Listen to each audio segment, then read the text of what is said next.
صفدر حیات، جو کہ مشہور تفتیشی افسر جانے جاتے تھے، ایک ویران اور پرانے گاؤں میں پہنچے۔ اس گاؤں کی پہچان ایک پرانی اور تجسس بھری حویلی تھی جو ویران اور آسیب زدہ کہلاتی تھی، جس کی وجہ تھی 3 جوان لڑکیوں کی پے در پے اموات، جن کی لاشیں پرانے کنویں کے قریب ملی تھی۔ ان سب کی آنکھیں خوف سے کھلی ہوئی تھی، جیسے موت سے پہلے انہوں نے کسی بھیانک چیز کا سامنا کیا ہوا ہو۔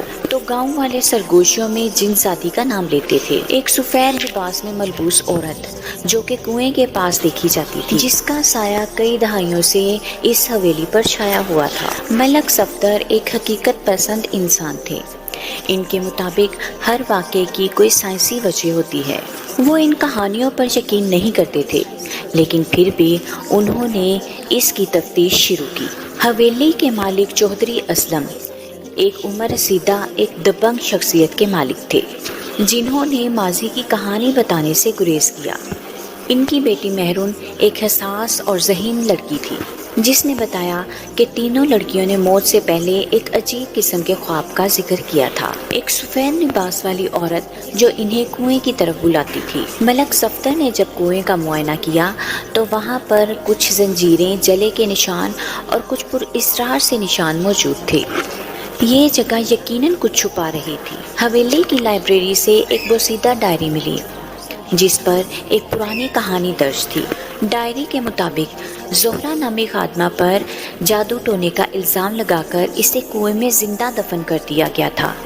اس پر الزام تھا کہ اس نے چودھری کی بیٹیوں کو زہر دیا تھا، لیکن اس کے خلاف کوئی بھی ثبوت نہ تھا۔ صرف شک اور الزام کی بنا پر اسے موت کے حوالے کر دیا گیا۔ پھر ملک صفدر کی نظر گاؤں کے طبیب پر پڑی، جو کہ بہت پرانا تھا، جن کا رویہ تھوڑا مشکوک تھا۔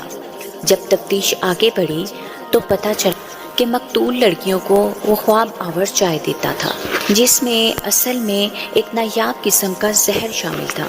یہ زہر دماغ پر اثر ڈال کر خوابوں میں خوفناک منظر دکھاتا تھا اور آخرکار دل کا دورہ ڈال دیتا تھا۔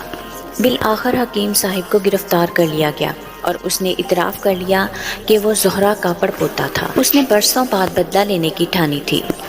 وہ چاہتا تھا کہ وہی درد گاؤں میں دوبارہ پھیل جائے جو زہرا نے جھیلا تھا۔ کیس حل ہو چکا تھا، مسئلہ ختم ہو چکا تھا اور گاؤں میں چھایا ہوا ڈر بھی ختم ہو رہا تھا۔ مگر ایک رات ملک صفدر جب کنویں کے پاس کھڑے تھے تو انہیں ہلکی سی رونے کی آواز سنائی دی۔ وہ چونکے، لیکن وہاں پر کوئی بھی نہ تھا۔ وہ جانتے تھے کہ قاتل کو پکڑ لیا گیا ہے، لیکن پھر بھی کچھ سچائیاں ایسی ہوتی ہیں جو قانون کی گرفت سے باہر ہوتی ہیں، اور کچھ کہانیوں کی سچائیاں ہمیشہ زندہ رہتی ہیں۔